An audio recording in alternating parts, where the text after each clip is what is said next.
Okay, we got Anda versus Kamios. I guess we can start with Anda's lists first. While I just quick go into here and pull these up. And I don't know if you want to start right off with the Blaze of Glory list, and we can get right into the series. Sure, I'll do that. Okay, Blaze of Glory. Hold on, there it is. Anda's list. Okay. Let's look at it. It looks pretty standard for an ace list here. Looking at it, maybe this is the list that actually wants a ban. Okay, we do see some okay, never mind. This is kind of standard with a couple of tech choices. This whole lineup does look inspired by what we've seen on a ladder. So still definitely really fun decks. Yeah, Blaze of Glory. No. Don't let Anda get off. He's a meta slave. Let's shame him now.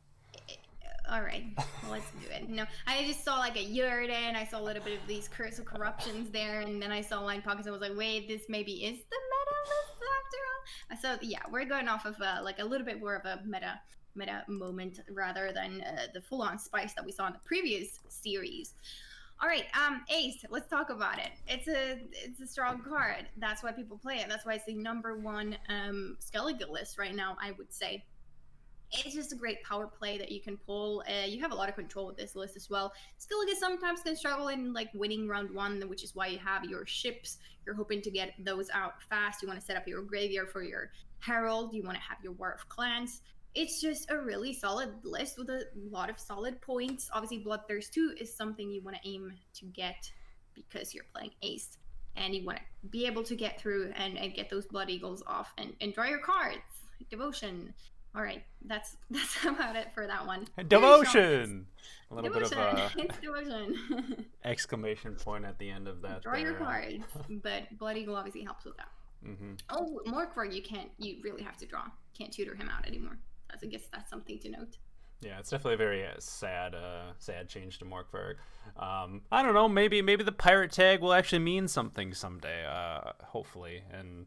I don't know. I feel like pirate if they want... tutor is what you need, mm-hmm. or we need, not you in particular, but everyone needs. That's what I'm gonna say. That's the solution for making pirates good. I'd say I'd need it. I mean, I'd like to play some pirates. I'd like to see a pirate archetype, so I'd say I'd need it too. So Yes, you need it too, but everyone needs it, not just you. True. It's. I can't just hog the pirate tutor to myself. That wouldn't be fair. No. But. Okay, we'll move on to the Shieldwall list. This a bit spicy. Looks like we got a little bit of spicy man Gwent influence here. Going with the Shieldwall of Ragnar list. So this is the non-portal version. I've seen a couple different versions of them playing. This is the non-portal version. We see the double Carrick City Chad smiling there. Smiling as it sets up all of your green strength boosted units into the same row, and then Yurden coming here to slam them down. So true, that smug face kind of makes it feel extra bad. It's just it's looking like all right, keep going.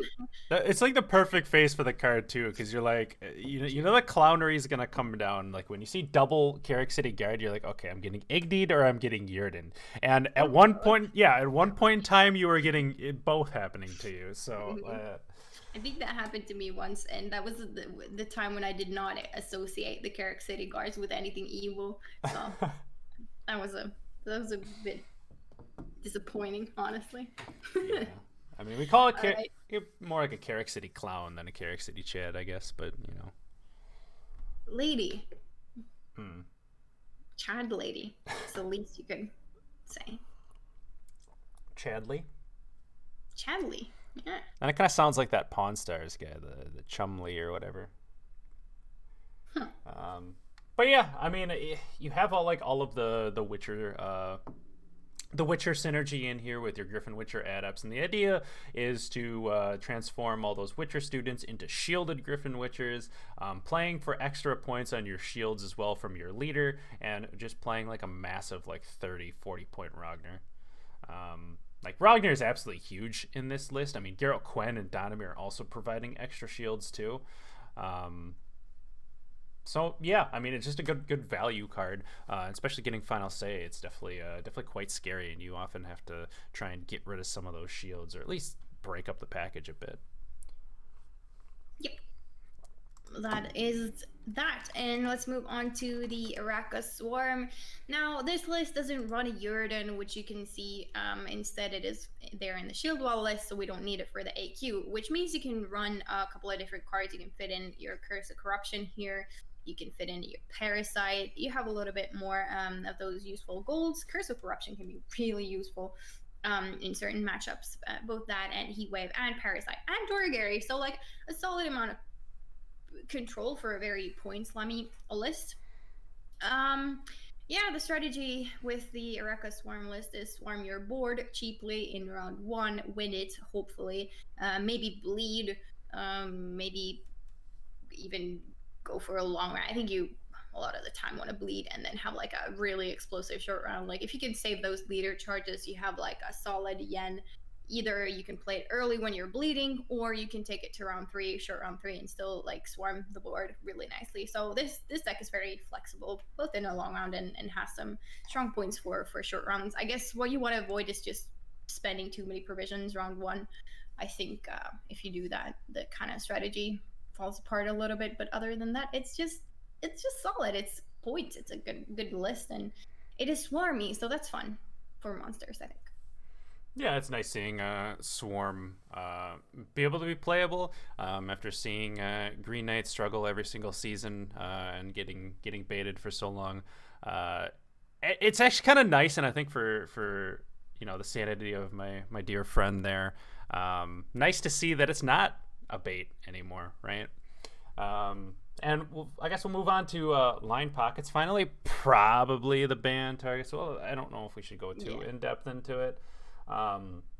But this is the Triss Fizz-Tech version, a little bit more Hyrule-y, I'd say, in terms of like with the poisons and stuff, but kind of similar to what we've been seeing Cams bring to the Quilland Cup for the finals. You just kind of have to make up for that 5 provision slot, I guess, cut like Payday to be able to fit everything. So that provision change to Tunnel Drill didn't end up doing so much after all. And we've seen this list, so Paydays definitely feel like they're really, really good. So it definitely feels bad to have to cut them, but it's not like it's not going to ruin the deck or anything. So yeah. And I suppose now we can move on into Kamios' lists here as I quickly pull them up, and we are ready to go. I guess we could just go back to back line pockets and just kind of get that one out of the way again. Yep. Where is it? And again, we see nearly the same version. we see the Triss Fizz-Tech version. This one has one less trafficker in the 4 provision area, but otherwise pretty much the same, I want to say. Right? Yeah. I don't think there are any like crazy tech choices here. I believe like Donnerai was the only one who for Quilland Cup made it really far with a sausage maker rather than the immune piglet. So kind of those choices we don't really see here. Yeah.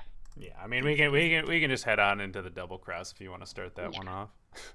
All right. Well, this is a list that we've seen a lot, a couple of different variations of it. Of course, the 5 provision slots sometimes are a little bit different. Either you go with the no lock version, which plays slave hunters, but you can definitely, if you miss that aspect of control, you can go with your Alba armored cavalry. Now, this is Nilfgaard, this is Ball. It's just solid points. You just have to draw your goals. The nice thing with Cantarella is that you usually use it late with your combination of Gorther to kind of replay your aristocrats, whether that's, most of the time it's Joachim, meaning you can kind of play out that Joachim a little bit earlier to hopefully win rounds a little bit easier. It doesn't feel as bad committing it because you can replay it most of the time, unless your opponent kind of does something with the graveyard. But other than that, it's just solid points. You have a little bit of thinning. You have the experimental remedy Duchess as informant, a little bit of spy synergy, assimilate going on here, and thinning be go into something like the hunting pack and be like just a solid amount of points to put on the board. And yeah, poison. It's a ball list. And usual goals. So fun time. Very much something we see on ladder. It's a strong deck. Like it's strong. Whenever I hear like Gorther, I always just think it's like the name of some kid from high school, kind of just sat in the corner with his Gorther. I think it sounds like Sir Gorther. Something. Yeah, either a knight or some dude either that got or a kid. some dude that got picked on by Tanner in high school. He was just an easy target though. Look at him now, though. Look at him. He's shining. He's working together with Cantarella the spy, and they make a great duo. Yeah, you remember Cantarella, that girl he had a crush on in high school? Well, yeah, that's right, Tanner. The cards have been the Uno reverse. It's Gorther who's the Chad now. Yeah. All right, we'll move on into Blaze of Glory here. Again, very, very similar list, I believe. Did Andas run Herkia? Heck yeah? Or heck no? Heck yeah. Well, it should be a heck yeah or a heck no. It's a heck no, because Anda did not run the heck yeah. So Kamios saying heck yeah to the Herkia, and running Herkia. I do like Herkia a lot. I'm definitely a heck yeah for Herkia. And yeah, she's great. Mm-hmm. And just foregoing the double greatsword there to fit in that Herkia.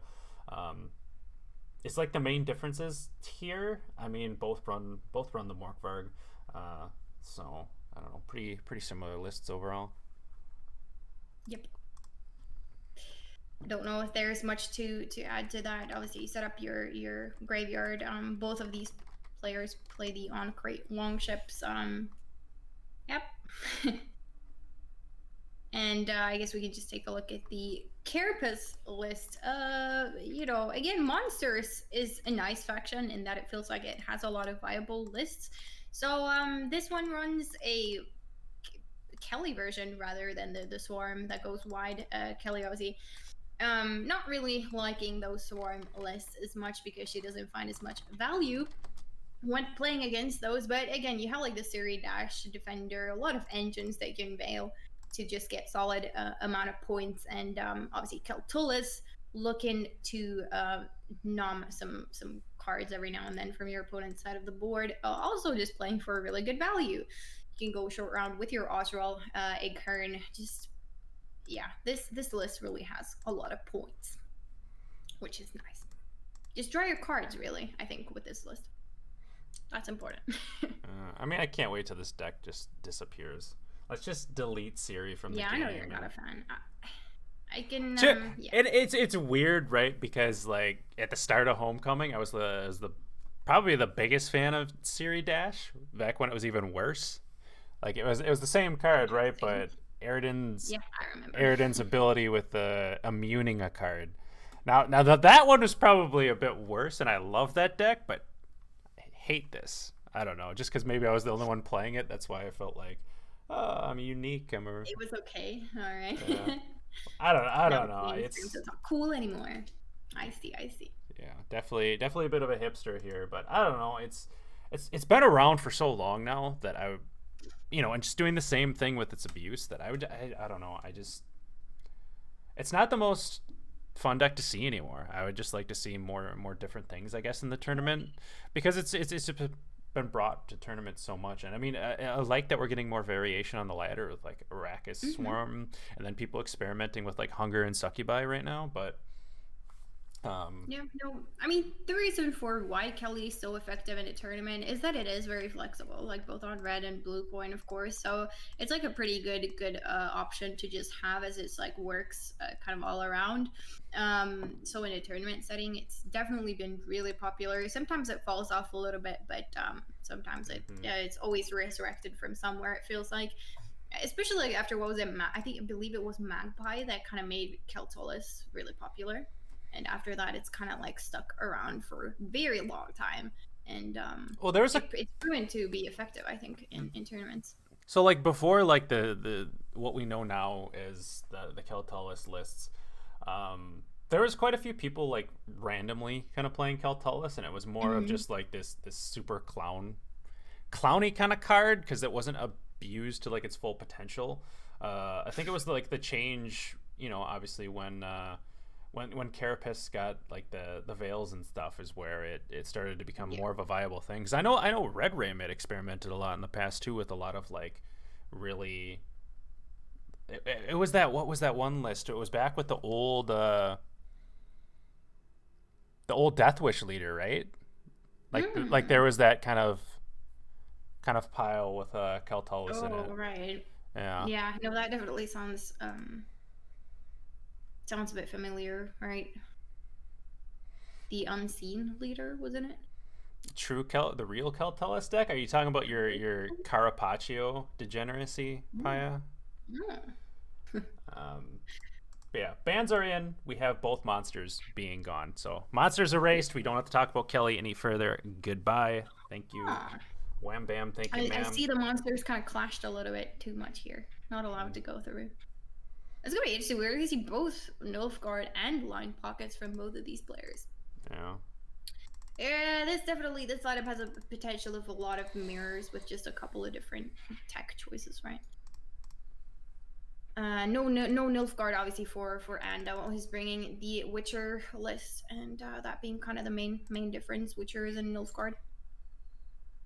Yeah, we'll get to see the Yurden either pop off or not pop off. I mean, definitely gonna want to get final say, or having a Rogner and a Yurden. So round control is gonna be quite the thing to go for. And a Yurden, not gonna be so great for that Blaze of Glory matchup for sure. Like that's gonna be no, definitely not.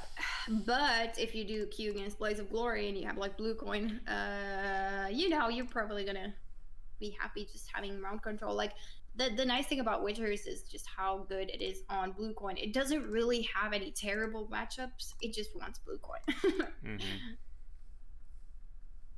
And have obviously control of the games. Alrighty. And I made it. Is the tournament client fixed or is it fixed? Like, this is like super fixed. That's better than fixed. I don't know. I don't know. I don't know how to feel. Like I feel like I lose part of my gimmick. Like the gimmick was like the bald, upset. Yeah, Kate says don't jinx it. Might as well not. Like let's just enjoy this moment and not overthink it. I don't know. I'm gonna have to come up with another thing. Like I got the mom, but I lose the bald.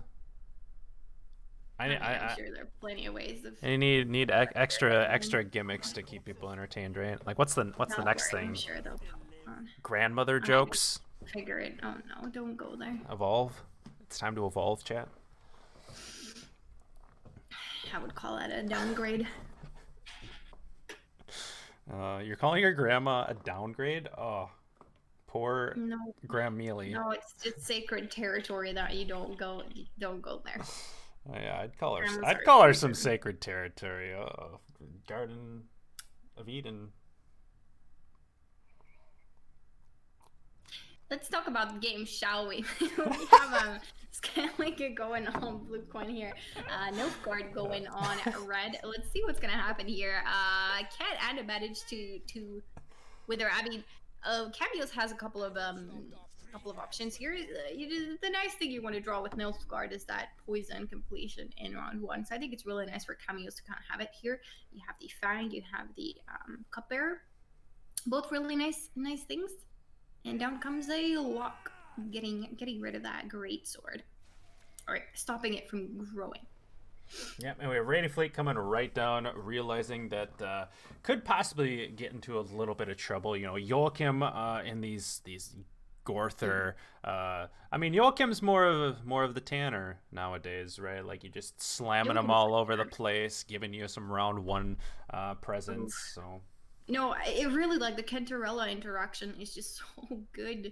Like, I don't know. I feel a little bit, like, I haven't played this list because it feels a bit wrong. Like, I don't know. It's just so good. Like, play your Joachim and then be like, haha, I can play it friggin' twice again. Like, you can spend your aristocrats, which is something you weren't able to do before with Nilfgaard. You had to be really careful with what golds you actually put out there in round 1, and this Cantarella situation really helps Nilfgaard in that you can spend those aristocrats and then you can still get your coup value and whatnot in round 3. So it's helpful in winning these rounds, which is something Ball wants to do. Like, Ball in a long round, scary, really scary. Yeah, you're gonna have to go for some bleeds here and potentially, hope that the opponent gets a little bit greedy with the ball, right? Because then you can get into some really nice 2-0 scenarios where you just go slam the leader iced, and then the greedy ball player gets punished. So that is the good thing about Andasama here trying to win the round. It's exactly what you can do with Skellige. You can just go for that 2-0. Nilfgaard also sometimes doesn't always find all of their cards, so that 2-0 can look real juicy when you're a Skellige. But I would say Kamios has a pretty good hand here of just kind of defending this.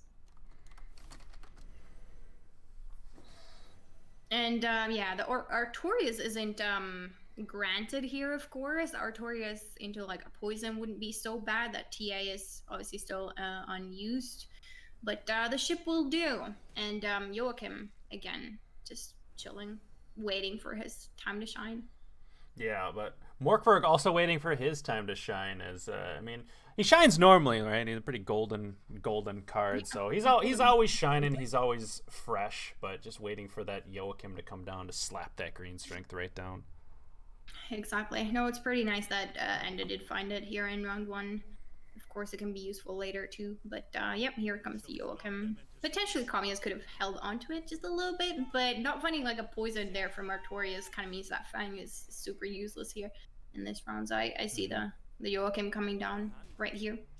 Why play your Cupbearer for poison when you can just high roll one off Joachim in a little bit? Either you do that, or you could have high rolled it from Artorias. But yeah, you do have chances of triggering that poison for sure. No, I'm ready. I'm ready for the Joachim, the Chad Joachim into the those poisons like Joachim into Fang. Like, it's not Joachim into Magdi anymore. Joachim has evolved. It's Joachim into Fang now, and it hurts when you see it. Some ridiculous Nilfgaard. I mean, and in these qualifiers, I mean, we've seen like I know a couple different qualifiers where I've seen like Shaggy and like Paya, and they're just slamming Joachims, and every time they're hitting those fangs, like I've seen it happen so many times in a row, it's just ridiculous. Yes. So you get angry like Nilfgaard's like, you're not supposed to 2-0, and then they just go for it, and like, oh look, all the stars aligned, and I have the perfect hand combination and strength, and now you're 2-0, loser. Joachim's like, bye. I sense a little bit of like hair loss in your past. Don't tell anyone. History. But yeah, look at this, like being able to coup twice this round and then doing it again in round 3. Rude.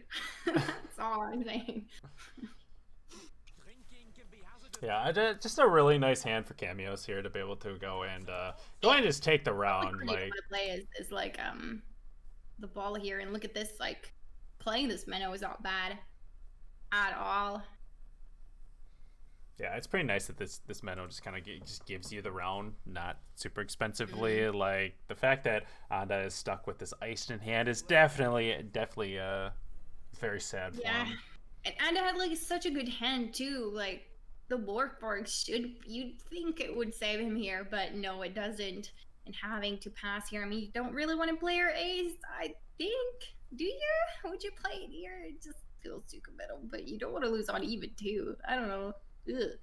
Yeah, ball with card advantage in the round 3 is not ideal. Like you didn't get a lot out of them either. You got like Artorias, Cupbearer, Menno, and ooh. And that's the thing, like drawing into this is such an oh no for Enda here. Like you don't want this to happen, and Ace can do that. Luckily, I mean, it does get ahead, if anything, but that's such power. Like, what do you have left here? Yikes. It feels bad, man. And it's like, again, like Nilfgaard can do this all over in round 3. Was everyone complaining about Ace? Or we complaining about freaking Nilfgaard. They're rude. So rude. Cantarella it is. I think Cantarella is a bit of an issue. And I mean, well, I mean, so the thing is that Nilfgaard still takes somewhat of a brain to play more so, whereas like I feel like Skomegalol and Ice, like they should have that better combo. It's like you can just get rewarded for so many like just non-math thinking lines. But well, I mean, if Anda just kind of plays into this, like look at this awkward hand from yeah. Yeah. Yeah, I mean, Anna kind of has to do this, right? Mm-hmm. But, I mean, here comes the Brothings playing Emissary, or, I guess you can play the Infiltrator, Copy Girl. And, I mean, Nilfgaard typically did need, I mean, you get, the thing is you get to think a little bit less about like spending resources when you can just jam extra Joachims for sure. Yeah. But Nilfgaard always took more of a brain than most other factions. It's just people took clown lines and then just got rewarded for said clown lines. Like most people still play Nilfgaard like absolute animals. I just see sometimes like obnoxious lines from Nilfgaard players on ladder, especially those round 2s where it's like if something goes wrong, the bleed just seems and then they still take it. I don't know. Well, and like last season, kind of like how I mentioned to Paya, like it's kind of like the thing with Nilfgaard is that you queue a bunch of mirrors, right? You queue into a clown. Mirrors are 5-head, but not really. You queue into someone that starts taking some really clown lines, like random alchemists, random canarellas. Then they. I mean, okay, but that's another story. We don't talk about that. Like I watched a game where I like this. Paya played the mirror, and the guy in round 2, first, 10 card round 2, he goes and slams ball, and then slams double cross right away to find Paya's ball for 2 balls with 10 cards in hand. It's too many balls. And then it molded him to start taking clown lines and random alchemists the next game, and then high rolled his opponent. And then it's just this cycle of high rolling your opponents, and then you mold them, and you're just creating clown after clown with Nilfgaard. Like Nilfgaard's just a clown factory, churning out more and more clowns on the ladder. It's just it's a vicious cycle. It was for 5-head. Yeah, but people don't play at 5-head. Okay, anyway, moving on. We see a ball, we see a usurper. I think that kind of that says a lot. Mm.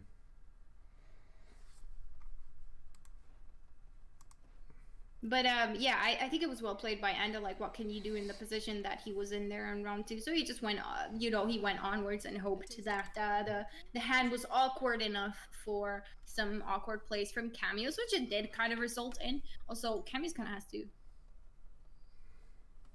I guess he doesn't have to leader, but maybe. I mean, he doesn't have to do anything. The game's kind of over.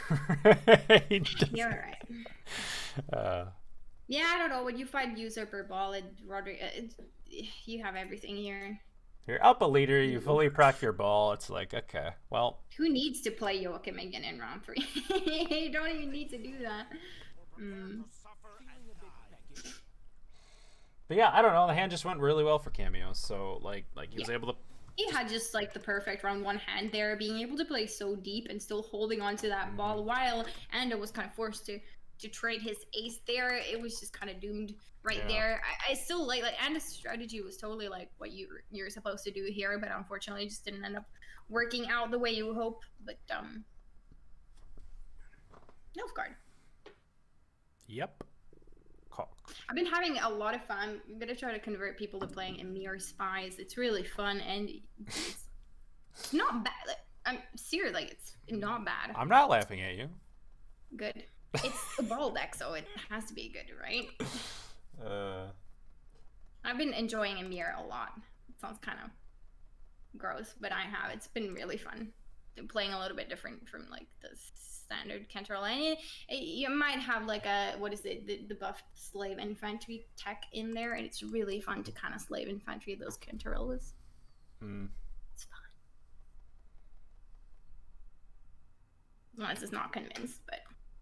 No, I'm too having. Oh, I'm so happy, Wilson. See, we should convert the people of the dirty Cantarellas, and just the only Nilfgaard I get excited about is Igni Shoop Surrender Nilfgaard. Like when you tell me that you're playing some Igni Shoop Surrender, that's when I start to just get like, that's when I start to get my excitement. But until then, not so much. I didn't hear anything. I just... Igni. Scary. Anyway, we're moving on to round game number 2. We have Kamios and Ada playing a mirror this time. So let's see how the heck yeah tech here from Kamios pays off in this mirror. Sometimes you can afford to keep her on. Sometimes you have to immediately play her for 7 points. It really depends on if you think your opponent's going to be able to remove it or not. Mm-hmm. So I guess going back to, I will say, I played a mirror once, and the only deck I played it in was an Operator Seditious Aristocrat, a mirror deck. Okay. Absolute juicer. Had quite a bit of fun. Huh. See? Hey. See, you'll enjoy the spice if you give it a try.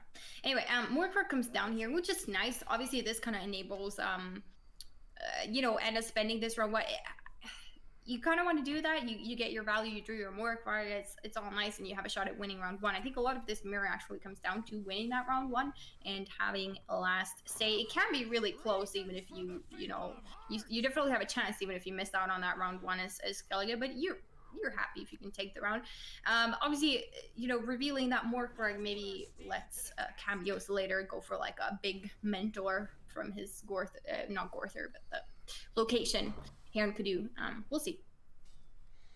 Yeah, and being on this coin, having the Morkvarg, because you did kind of mention, right? They want that final say, because you have that final say.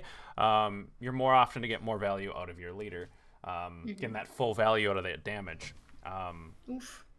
And often Enda is pushing so hard. I just have to interrupt real quick. Enda's pushing so hard here. He's forcing Kamios to use the totem, which is like a really big deal. And he's still kind of keeping up here after that totem. It's pretty cool. Sorry, Lance. Go ahead. I interrupted you. Well, that's the Morkvarg, right? That's just drawing the Morkvarg. And that's kind of what I was touching on, right? Like, the Morkvarg kind of swings. Whereas, in these mirrors, you do like having the stratagem to make you more likely to get that round control. Right, to get that final say, but then Morkvarg just like flips that on its head, and now you're like, oh shit, I'm gonna lose uneven. So, I think Morkvarg likes Anda. He's in the opening hand again, and on the right coin, so Anda must be happy about that. But of course, like still continuing playing here, Kamios definitely has a shot. That location is gonna play for a couple of points. In terms of cards you don't really want to play is Anda has his ace. And Kamios has his Herald. You don't want to play those. Other than that, both players can go very deep here. And, even more so like with these Raiders playing for good points.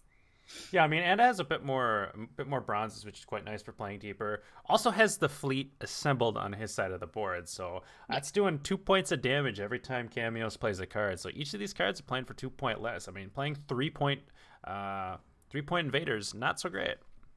Yeah, and Kamios realizes that threat and kind of has to just give up the round here. Obviously, committing Totem is quite big. You'd like to get out of that round without having to do so. But yeah, Ando's really pushing here and kind of threatening that win on even. So it's a good pass by Kamios, and now we just kind of have to see what happens in later rounds. Again, it's devotion, so you really want to draw your cards, and in Skellige it can matter quite a bit if you do end up with those goals in your deck still, especially in a mirror.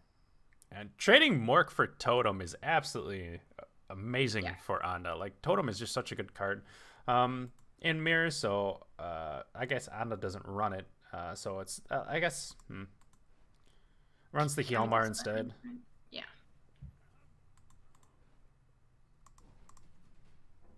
Another thing that I'm noticing here is like no Turgvies either, but 2 Morkvargs, no Turgvies.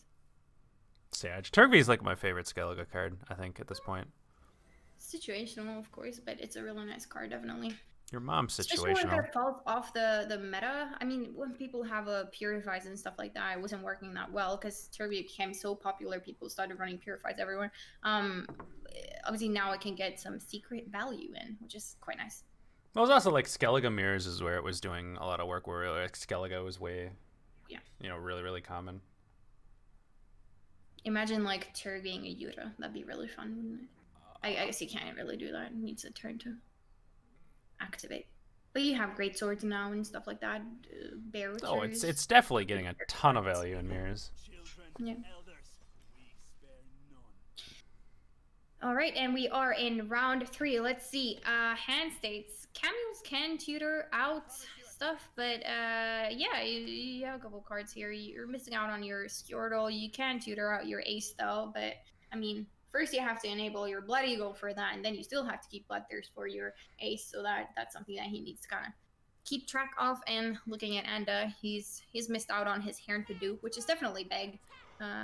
Not great. Also fleet, but both ships were played in round 1, so I was happy he didn't end up with a brick there.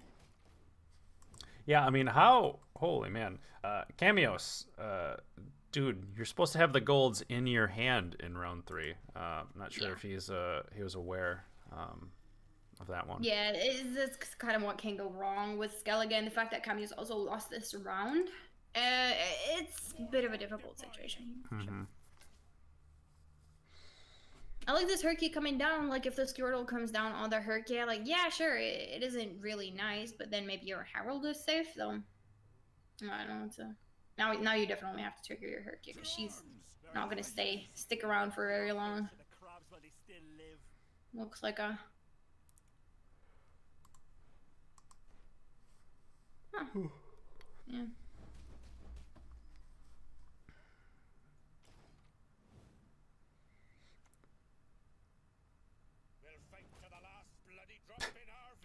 I love the Smork matches where it's just like, I don't know. We're going fast. We're going fast. Maybe Kamios is related to Cams in terms of like the speed of the games. It's going very fast. I mean, Anda's definitely learned the art of the Smork. Anda too, he's going at it. He's smorking. Yeah, it was impressive Smork round 1, and we're still we're smorking really hard here in round 3. Yeah, I mean, just scumbag little things. I mean, like, I don't know. It's easy, especially easy to do when like you sit there and mold at like your Shieldwall, your ice, you know, kind of just chilling in your deck, and you know. All right, and end up valuing there to remove the ship rather than the invader. Kamios kind of has activated Bloodthirst, but again, it's like really awkward before you have your ace target. So again, it has to hold that Bloodthirst, but also have like make sure he has a Blood Eagle. So this invader surviving is pretty big here. Yeah, I mean, Anda easily gonna have Bloodthirst, right? There's a whole bunch of units to be able to have Bloodthirst, but you know, Anda's holding on to this Herald. Like, you know, Bloodthirst could potentially be a bit awkward, or you might have to waste value on like a Blood Eagle at some point. Like, you're doing a lot of damage with this hand. Oh, for sure. There's definitely things are happening really fast here. Herald coming down on the board a little bit late, but I mean, Anda still has a lot of points in the hand, while Kamios' hand is looking quite bronze heavy. I mean, he almost playing for a nice 10 as well. Here, yeah. Really nice Bear Witcher value. Of course, again, like the struggle of Blood Eagle is there. This Marauder kind of has to be very skilled. Very skilled if you're gonna get the Bloodthirst, because otherwise this ace is just kind of coming down. Maybe it will just come down here, even without the Bloodthirst being triggered. Because like if you play Marauder here, would hit that Herald, then suddenly you don't really have a Blood Eagle target. So I think you kind of have to take it where you get it, honestly. Mm-hmm. I don't know.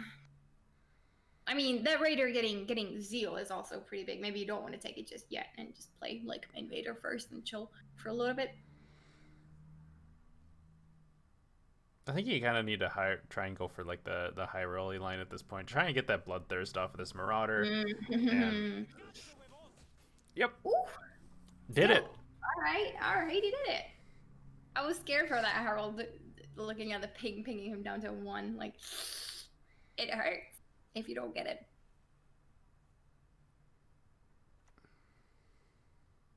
Need a hand? Just chop one off. All right. And I guess even if the Herald would have died and the other 2 cards get Bloodthirst, it's not the end of the day. We can still trigger your combo wombos. Well, no, if Herald dies, though, then you're not able to Blood Eagle into him, right? Yeah, but if you have 3 Bloodthirst. Yeah, but if Herald dies, you just... Oh, wait, with the Bear Witcher, it does enable the 3. But I mean, if It's a risky hope in that would happen, though, I guess. I was gonna say though, like if Anda sees the Bloodthirst not on the board, he might not play the Bear Witcher till later to make it a bit more awkward. All right. Drawing into Morkvarg, was there any better targets? Maybe like a... No, not really. It was always the best target for Kamios to high roll here. Let's see. I mean, the point gap is huge. Can Anda catch up? I mean, his leader is worth a ton, and he does have the Bloodthirst, but is it still going to be enough? I think it's gonna come down to what iced. Yeah. Yeah. What is the best target here for Anda? It's a great sword. All right. I mean, that's not terrible. It's nothing. So Anda loses, right? Yeah, I think so. No one else dares. And it hits the armor on Morkvarg too for a little bit of added. It needed to be. It really needed to be the great sword there. This is what I mean. It definitely is like. It's a matchup where you're favored if you do end up getting last say, but it could still swing either way. But in that, I was also like not thinking like in a mirror. I'm not sure. Is it just sometimes better to kind of to maybe discard your cards? I mean, obviously not if the round is like too long. But can you get that short of a round where it's just better for you to discard and have last say and that's it? I don't know.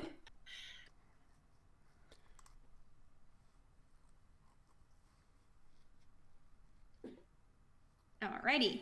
Kamios taking the win here. So Kamios has 2 wins now and is still needing to reverse sweep here if he intends to win this series. But he has a wide variety of decks to choose from, while Kamios has to take his lined pockets and hope to get that lined pockets through.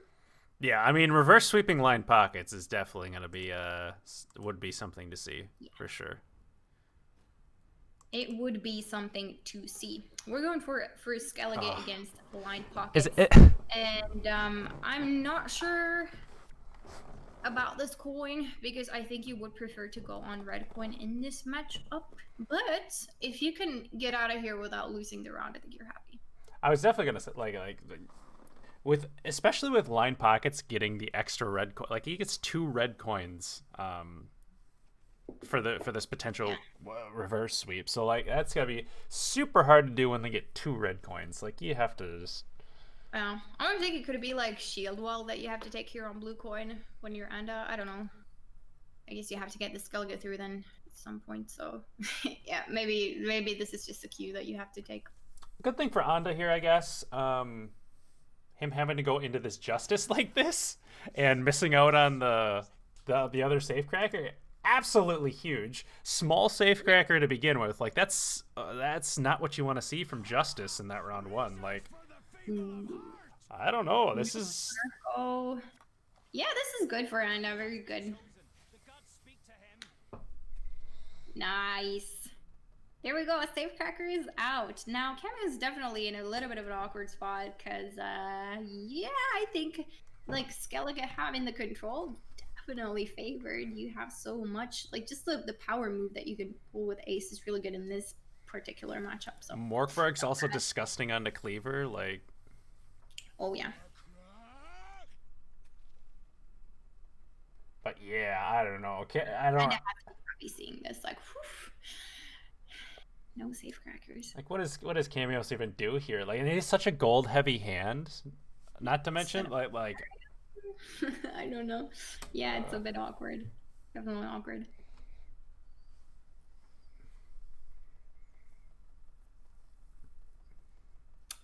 Yeah, I guess maybe you play the swindle and pass, or bloody good fun, but I don't know. Maybe that's.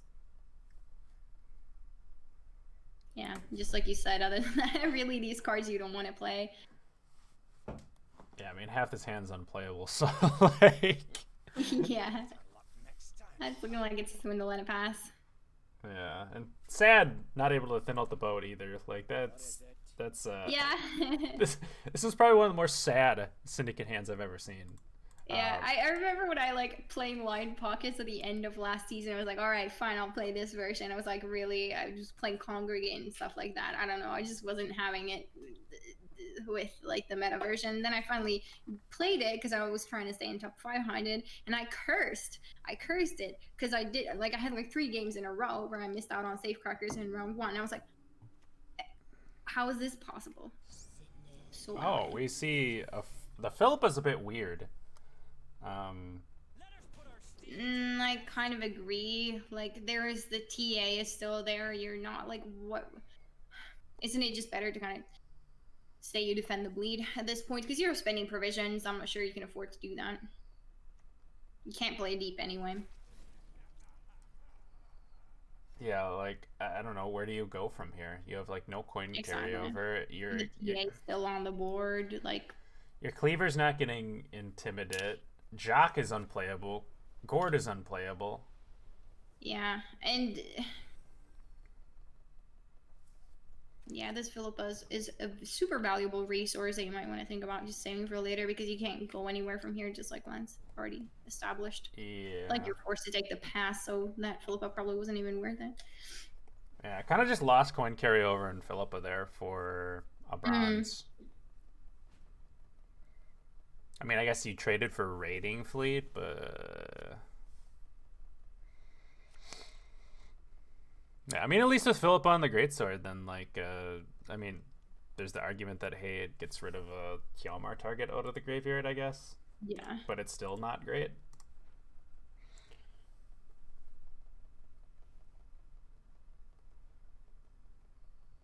I mean, it is a pretty solid hand here, though, to kind of defend the bleed with. Like, it's I don't think maybe. I mean, you want to see more of those like bronze crime cards. This is looking. You still want to draw them, but yeah. I mean, Anna has nearly everything here.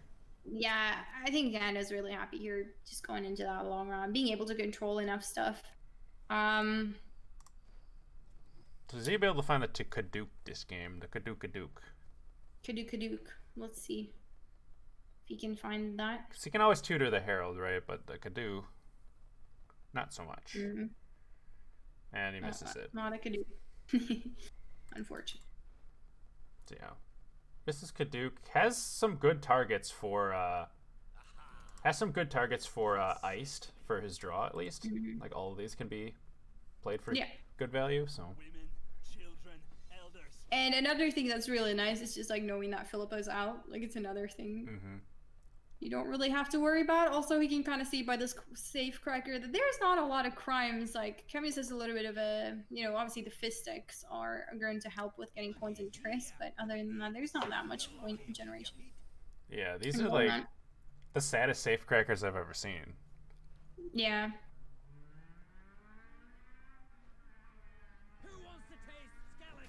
So really nice Hjalmar here, getting rid of that cleaver. Now you can just Morkvarg, Gord potentially. Gord. I mean, you still have the ace target for something big as well. Yeah. Yeah, you have Skewardle, answers the tunnel drill after that comes out and pings for a little bit. Not too bad. Ugh. Here comes the Fistic, getting Kamios' coins up a little bit, so he has to use his Raider ping, set up another engine. Pretty nice for Anda, being able to sequence like that. Yeah, looking to get this Blood Eagle set up hopefully soon. Get that Herald out and popping. Yeah. I mean, he'd go... Yeah, how was he going to get this set up, though? It's kind of awkward. It's really awkward, like, in terms of Kamios' spenders as well. I guess Nero is just going to have to go on, like, a Siege Jackal. Yeah, I guess that's going to happen. Some point.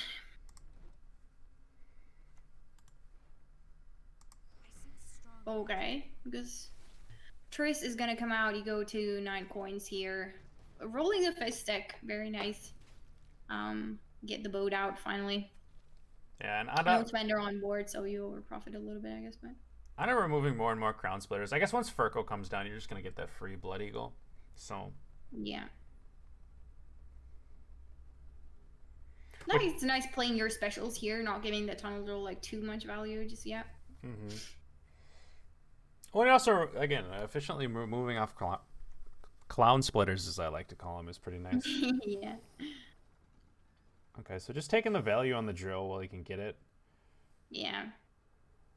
And Squirtle is just like easily gonna come down here. Mm-hmm. Really nice Squirtle. I don't know about taking the tunnel. You could have waited with the tunnel drill. I like the slash 2. The slash 2 is fine because like. Yeah, sure. Then you be going. Mm-hmm. There's no way really for Kamios to boost it up here. As he I could guess have a Shakedown, shakedown, but yeah. even then it's like you can still remove it with Squirtle. With Squirtle, yeah. Mm-hmm. Yeah, I like being uninteractive, so. Yeah. I watched. I mean, I guess it's just like time for a shock here. You don't want to over profit when you play him. There's like not really that much of a reason to not play it early enough. The gutting slashes are gone. There's only like bloodthirst too. Like of course it's gonna be ace target, but you don't have last say anyway, so might as well. Yeah, being uninteractive is pretty annoying. So it looks like he might be thinking about the shakedown here. All right, it's worth going for it. You could try to hope that maybe Enda doesn't have the Squirtle, and that's why he slashed. But yeah, bit of a debate, that one.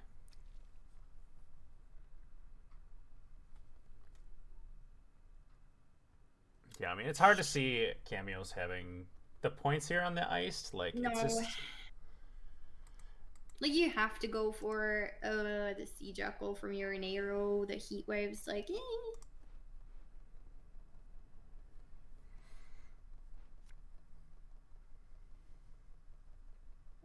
just like so much for removal value for Enda here. You have the Mork Guard, you have the ace target. Here comes the Herald, a little bit late, but he's happy to see Furco in round 3. Like free Blood Eagle.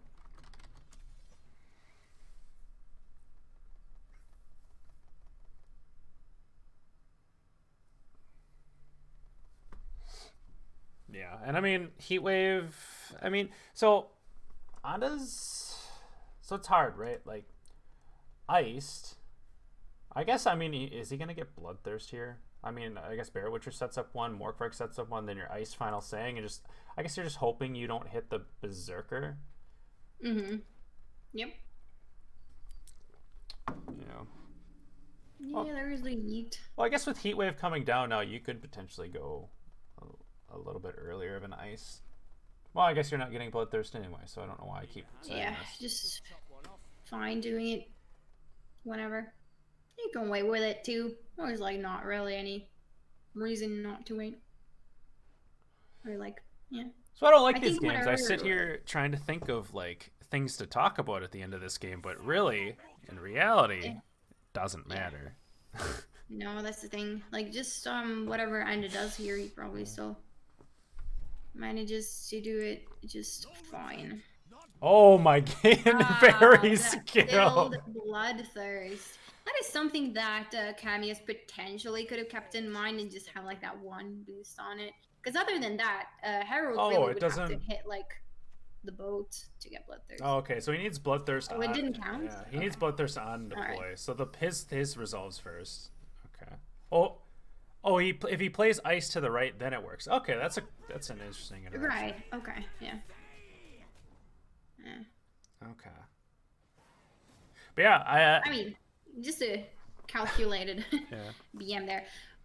And I mean, Kamios got really unlucky here with that round 1 hand from Syndicate. Typically not something you do see. So let's see if Kamios is like, can he pull through? Can he get this line pocket suit? Like you'd think he's able to, but Like the round 1 hand was awkward, but also like the Philippa just was not the play, right? Like that was. Yeah, Philippa was not the play there. Absolutely, I agree with that. Even with that Philippa though, it's a tough game to beat if your hand, round 1 hand is really looking that unlucky. Like where you just supposed to like with a hand like that, were you just supposed to like slam a cleaver? No. But like, I don't know. If you lose the round, I feel like you're just losing. Maybe He I'm didn't wrong. really. I guess he had the swindle, but other than that, you don't have that much point generation either. Because you had what, 5? You have You to what, Cleaver Triss probably you have to commit as well. Did he have it round one? he had Cleaver The round Triss. one hand was so awkward. Yeah, he had Cleaver Triss. So like, I don't know. I'm just saying if like like the thing is that you're pretty much losing if you don't have like that round control. Then Oh yeah, I can definitely see that argument. But like, do you ever win the game if you go as far as having to commit like a round one shock? No, you just win on even. unplayable. You win on even. Hopefully before that. Hopefully you get them out earlier. Okay, yeah, I can see that know. play. It definitely is a little bit risky, but I can see you taking it, saying just like, okay, well, if I don't pull this off, I lose. You'd have to count on the hand though being like awkward for Anda as well though. Like he couldn't play fully into it. Like yeah, like having an Iced Herald in hand too. So. And they're bringing Witchers on red coin here. So and his other deck is the line pocket. So he wants to have line pockets on blue in the mirror. So he can. Do you? Well, that's what he's doing though. Like I'm not saying that he necessarily wants that, but I mean. Yeah. I mean, I guess he does want it because he chose it, right? Like he had the choice between the two and chose to go for the Witchers. Yeah, for sure. I just feel like Witchers is so much stronger from round one. Just like, are you saying you can defend a bleed efficiently here when Syndicate goes for it? Because you're not winning this round one. You're just not. Is Anna still trying to do it with like Yurden in round one? Yeah, I mean, Yurden's definitely a threat. He could play in deep here. Definitely set up all his carryover, and then Yurden, Carrick, City, Chad's definitely a threat. Do you have enough engine rally though here? Like that guy is going down with the fist deck, and Kamios just is able to have really efficient coin generation here. Like I said, you just always have reach, I guess, with the Yurden. I don't know if he's just saying that like a final say with like Anseus and stuff, and I don't know. Defender for Heatwave, like this Heatwave can't be spent out here in Kamios' hand. Like if we're looking at this round one hand for Kamios, like it starts to get a bit awkward. Like you don't want to spend a Cleaver, Gourd, or Heatwave. Or Triss, rather. I mean, you can spend Triss if you have to, I suppose. Yeah, I wouldn't hate spending Triss, but yeah, I definitely can see that. Though the crimes, you have like what? I guess the most awkward thing is you don't have a spender. And I mean, with this hand, Anda kind of has infinite reach, right? Like Erland is already just giga reach, and then there's also like Carrick City Chad into Yurden threat too.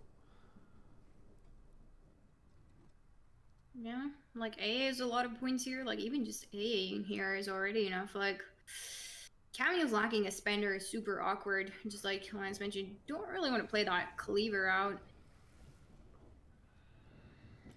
Like, Yeah, I what mean, do you do after this? Everything is just over profiting.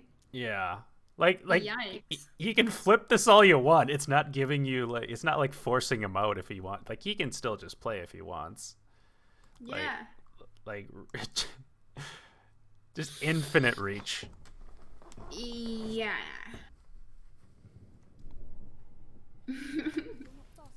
Kind of playing quite slow here as well. Seeing like, all right, what's happening next? Like, what is Kamios doing here? Yeah. Passing? Yeah. Yeah, I mean, he has to. Like, it's so inefficient to start And using now- any of these valuable cards right now. Now Anda gets Ooh. like final say with Yurden. Okay, this is actually an interesting. I was super unsure about this queue at first, but the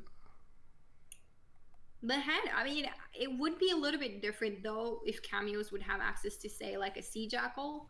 Of course, like Yurden again does have reach in round one, so probably, but at least Anna would have to spend out that. And yeah, winning the round and having last say with that Pogner is pretty nice. Philippa's super impactful as well. Yeah, definitely being able to yoink that defender. Retrieve the bolt. I know. I'm on it.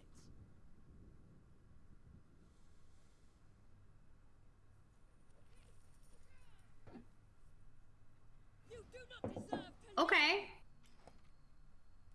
I mean, I guess that makes sense in that if you can't hold the Pogner right now, but So you're just going your heat wave is always just gonna come down on the Keldar now. I mean, there is a defender. Are you just trying to high roll the poison of the defender? I suppose. Yeah. But I'm not really sure I also don't get about this. this bleed here. I was gonna say I'm not sure Yeah. either. Trying to figure out why. Just because Yurden and long round value, like this, like if you have Yurden, you can afford to take Witcher so long round.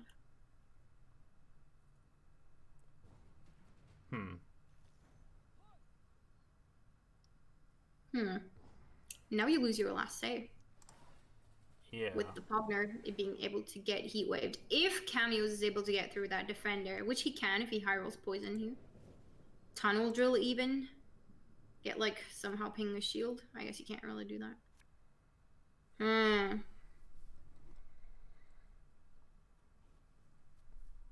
This just became a little bit scary for Anda. The round 1 went really well.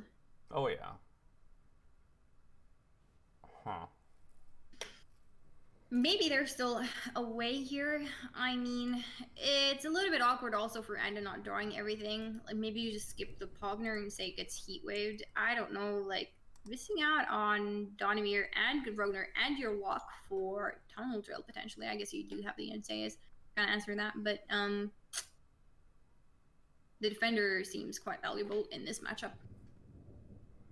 Yeah, defender is the Rogner. Definitely key. Yeah, this isn't looking good. Maybe you can tutor out like a Griffin Witcher mentor and hope it draws one of those golds that you're looking for. I don't know. Yeah, you might need to do that. Yeah.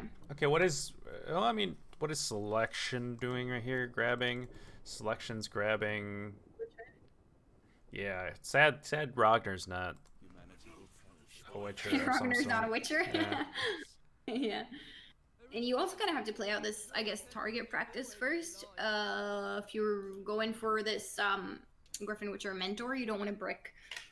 You don't want to brick that Natalis either. Nah, I assume the Bloody Good Fun will just come down here. Or does it always pull a unit? Yeah, Bloody Good Fun seems like a great card right here.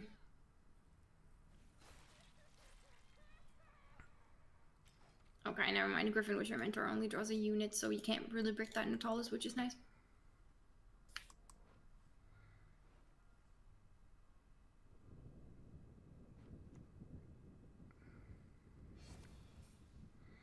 We need a king tutor for NR.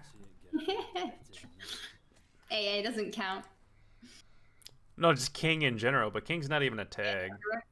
King's not. King Rogna. Those would be the. We have to. We'd have to add the king tag. Yeah, maybe one day we'll get more kings released to NR. King archetype. That'd be king archetype.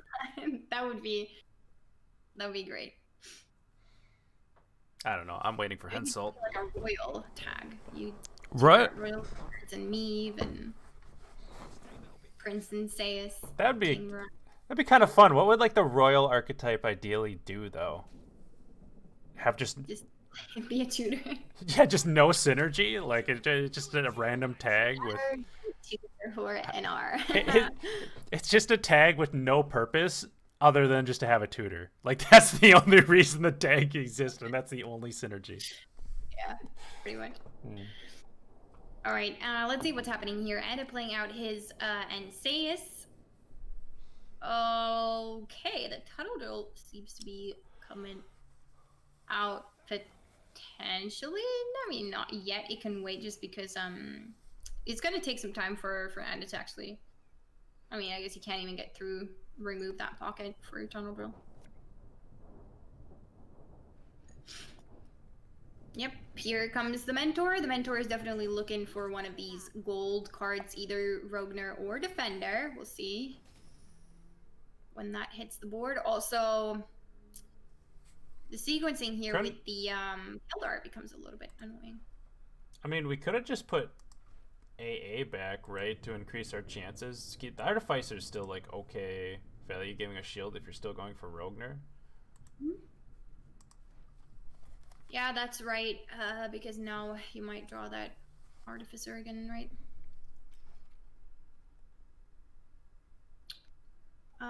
And how is Anda getting rid of this tunnel drill? It's going on Margarita, I suppose. Really just hoping you find Rogner or defend. I mean, Rogner right now would be a little bit better. So is he just putting back? Like, what is he gonna put back then? Yeah, I guess we'll see what this Triss rolls here, right? Triss would. Yeah, Triss is gonna be pretty big here. Unlike sword there, Cohen. I polish my quill, not my sword. But yeah, I'm kind of valuing this Kaldor just going through. Rather than getting drilled there. So I went for the Margarita lock, but that's a big poison. And we found the Fistek, which is a pretty nice high roll from Triss.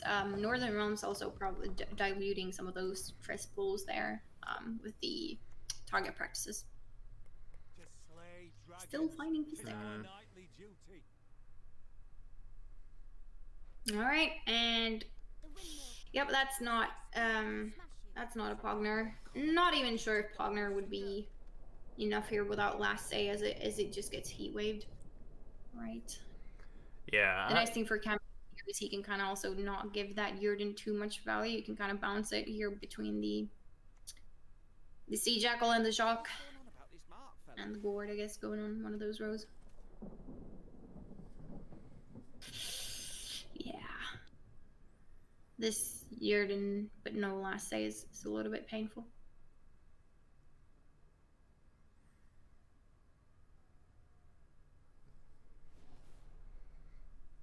Wait, he goes for the heat wave here? I mean, I guess it doesn't. playing around Yurden, I guess you don't want your Gourd to be. I mean, Yurden you're either. just beating everything, I guess, so it doesn't matter. Like, not even this Yurden by itself is enough. Kamios could like pass here, which is a little bit sad. I was just gonna say though, so 3, 6, 9, 12. I mean, Gord should always beat the Rogner then, right? Yeah. Yeah, I don't need to not go into that round too. Sure, he missed a lot, but I don't know what that bleed was doing. No, that bleed kind of just ruined your chances for winning that more. Like, even then, like, even in a round 3, it's going to be pretty tough to, even if you get that last save with Yurden. But it certainly helps. That bleed definitely wasn't ideal. Like, sure, you got the Philippa out, but, like, last save with Yurden, so valuable here.